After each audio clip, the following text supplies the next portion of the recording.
Queridos, vamos começar nossa revisão do segundo bimestre, módulo 8, saúde mental.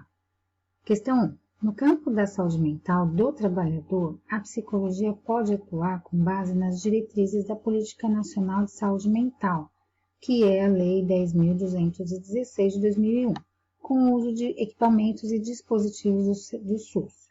Então, a esse respeito, a alternativa C está correta, que a atenção psicossocial a pessoas com transtornos mentais tem como base a concepção ampliada da saúde, os determinantes sociais, que é a participação das pessoas, da população, e os princípios da integralidade, universalidade e equidade. Então, a alternativa C. Na questão 2, ainda falando da Lei 10.216 de 2001, essa lei é importante, gente, porque ela fala dos direitos das pessoas portadoras de transtorno mental, da proteção dessas pessoas e redireciona o modelo assistencial em saúde mental. Então, o que é correto afirmar? Está na alternativa B. Foi originalmente apresentada no Congresso Nacional lá em 1989, só em 2001 que ela foi aprovada como lei, tá? Mas ela era um projeto de lei do deputado Paulo Delgado que sofreu alterações em sua redação original até que foi aprovada em 2001. Tá bom? Então, alternativa B. Queridos, ainda falando sobre essa lei 10.216 de 2001, que é a principal lei que vocês precisam conhecer e dar sequência nos estudos de saúde mental. Fala o seguinte, que o modelo de atenção ao paciente com transtornos mentais previsto pelo Ministério da Saúde para o SUS busca garantir o quê? De novo, os direitos conferidos por essa lei, que dispõe sobre a proteção e os direitos das pessoas portadoras de transtornos mentais e redireciona o modelo de assistência em saúde mental. E considerando este modelo, assim como as disposições da lei, eles dizem o seguinte, essa lei diz o seguinte, que os serviços residenciais terapêuticos, que são aquelas casas que as pessoas moram lá, quando não tem mais condições de voltar para a família. Então, a questão fala que foram criados, os serviços residenciais terapêuticos foram criados para possibilitar a alta desses pacientes que foram para o hospital, por exemplo, e não tiveram condições de voltar para casa, mas eles também não podem ficar internados no hospital, porque quando o paciente vai para a psiquiatria de um hospital de referência, é porque ele entrou em crise, entrou em surto. A partir do momento que ele estabilizou, ele precisa sair do hospital. E ele vai para onde?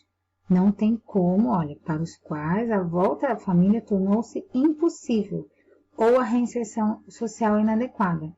Ou não tem como voltar para a família, porque a família não tem condições de ter esse paciente em casa, por questão de proteção mesmo, e direitos, da família, do próprio paciente, ou porque tem a família, mas a reinserção social é inadequada pelo quadro do paciente. Então, a questão está certa, tá bom?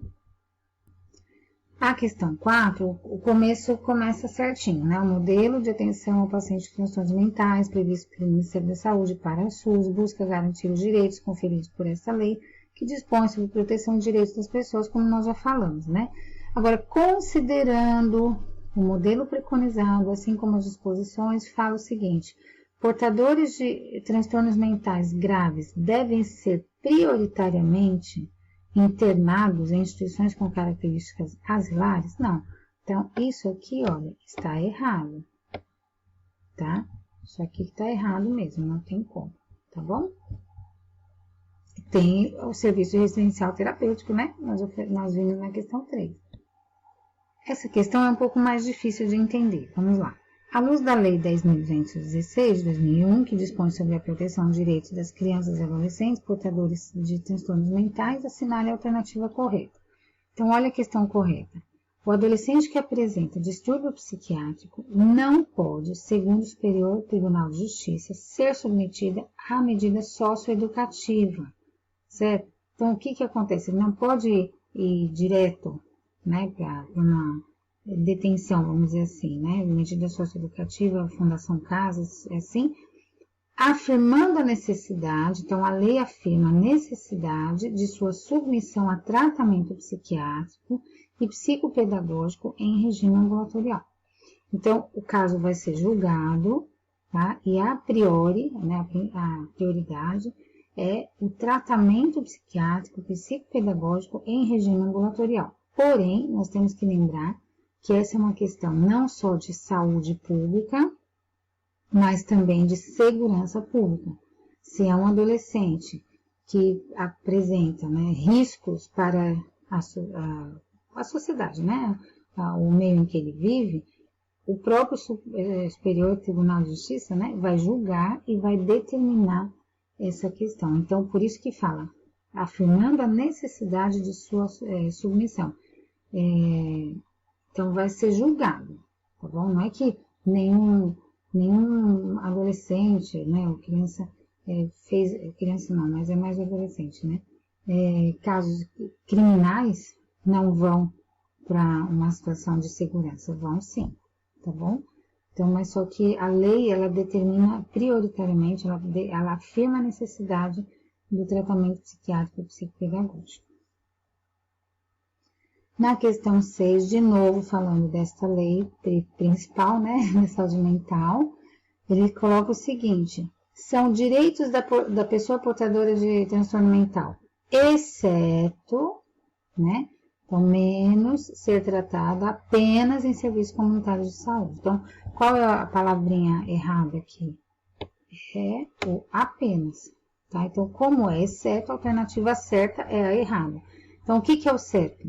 Ter garantia de sigilo nas informações prestadas, ser protegida contra qualquer forma de abuso e exploração, ter acesso ao melhor tratamento do sistema de saúde, consentâneo às suas necessidades, né, de acordo com as suas necessidades, ser tratada com humanidade, respeito e no interesse exclusivo de beneficiar sua saúde, visando alcançar sua recuperação pela inserção na família, também no trabalho e na comunidade, tá bom? Como nós já conversamos, né? São pessoas, são seres humanos, são cidadãos, só que não são cidadãos que podem viver da forma sozinho, né? Independente.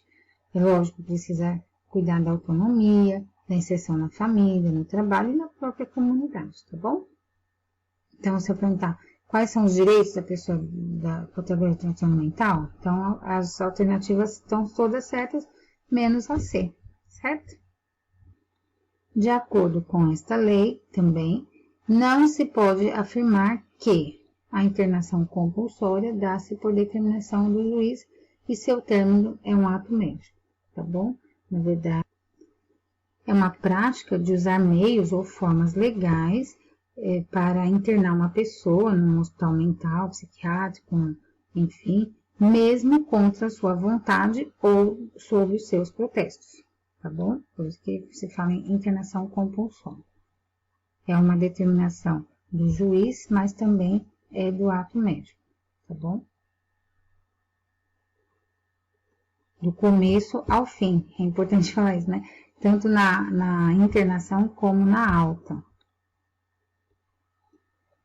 Bom, em relação à saúde mental e direito penal, é correto afirmar que a internação de pessoas portadoras de transtornos mentais em instituição manicomial, que é aquela instituição no modelo tradicional, que na verdade, uma determinação, né, vedada pelo ordenamento jurídico brasileiro, é realmente uma ordem, né, judicial, né, jurídico brasileiro, mas que a gente sabe que essas instituições hoje, né, devem ser fiscalizadas e acompanhadas para que não tenhamos mais casos de maus tratos e situações inaceitáveis, não é mesmo?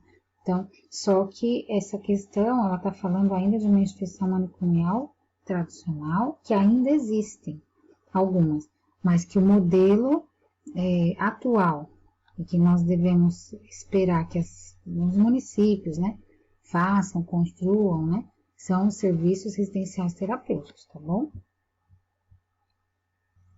Na questão 9, ainda conforme esta lei, né, VF aqui, não é aconselhável que a pessoa portadora de transtornos mentais inicie o tratamento em serviços comunitários saúde, já está errado, né? Em decorrência da sisudez de tais transtornos, a internação hospitalar deverá ser utilizada prioritariamente. Não. Assim, na verdade, transtornos mentais e qualquer outra doença deve começar onde? Sempre na unidade básica de saúde e dali vai para as referências que a própria equipe da saúde da família vai referenciar. Então, é falso. É defeso ao médico informar o paciente qualquer informação relacionada à sua saúde e tratamento. Gente, o médico ele precisa informar ao paciente, nesse caso, a família prioritariamente, né? E não simplesmente ao paciente qualquer informação, né? Tem algumas informações que ele deve segurar para falar com a família. Então, é falso. Verdadeiro, né? A internação psiquiátrica realizada de forma compulsória está sujeita à decisão judicial. Então, não é só um ato médico. Verdadeiro, o término da internação solicitada espontaneamente pode se dar através da solicitação escrita pelo próprio paciente? Pode. Pode ser. Ele solicita. Agora, se ele vai ser atendido, já é uma outra situação, né? Precisa ser avaliado, enfim. E para a realização de pesquisas, mesmo de fins terapêuticos, basta o consentimento do paciente? Não. Tem que ter consentimento do seu representante legal, tá bom? Então, alternativa B.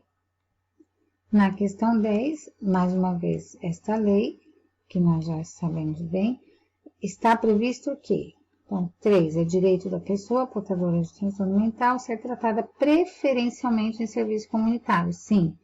A internação psiquiátrica somente será realizada mediante laudo médico circunstanciado que caracterize seus motivos, sendo que essa internação só vai acontecer se tiver também a determinação pela justiça. Tá bom? Então, a alternativa 3 e 4 estão corretas. A 1, por que está errada, né? Nos atendimentos de saúde de qualquer natureza, pessoas e seus familiares responsáveis, quando solicitarem, serão formalmente cientificados dos direitos enumerados da referida lei? Não, queridos. Nos atendimentos, tanto na saúde pública, lá na USAFA, no atendimento de saúde mental, eles não vão ser formalmente cientificados, eles têm que ser informalmente também orientados. Isso é educação em saúde. Não é só pegar formalmente um papel, panfletos e entregar para eles, tá bom? Então, tá errado. 2. É direito da pessoa portadora de transtornos mentais ser tratada com humanidade e respeito e no interesse exclusivo de beneficiar sua saúde, visando alcançar sua recuperação pela inserção na família. Gente, aqui, visando alcançar sua recuperação pela inserção na família, nem sempre é possível. Não é mesmo? Nós já falamos do serviço residencial terapêutico. E esta não é a finalidade final da saúde mental e da psiquiatria. Porque muitas vezes a reinserção na família não traz recuperação para o paciente, porque a família também está doente, ou às vezes até mais doente, tá bom? Uma vez nós estávamos no campus mesmo, né, em roda de conversa com os alunos mesmo, e um paciente falou: eu fico bem aqui, quando eu volto para minha família, eu descompenso novamente e penso em suicídio, que era o tema da roda de conversa, era suicídio. Então, vejam, o objetivo final, né, da psiquiatria, da saúde mental, é aliviar sofrimento, trazer as pessoas à realidade, tá bom? Então, essa questão não é correta por conta disso. Vamos continuar.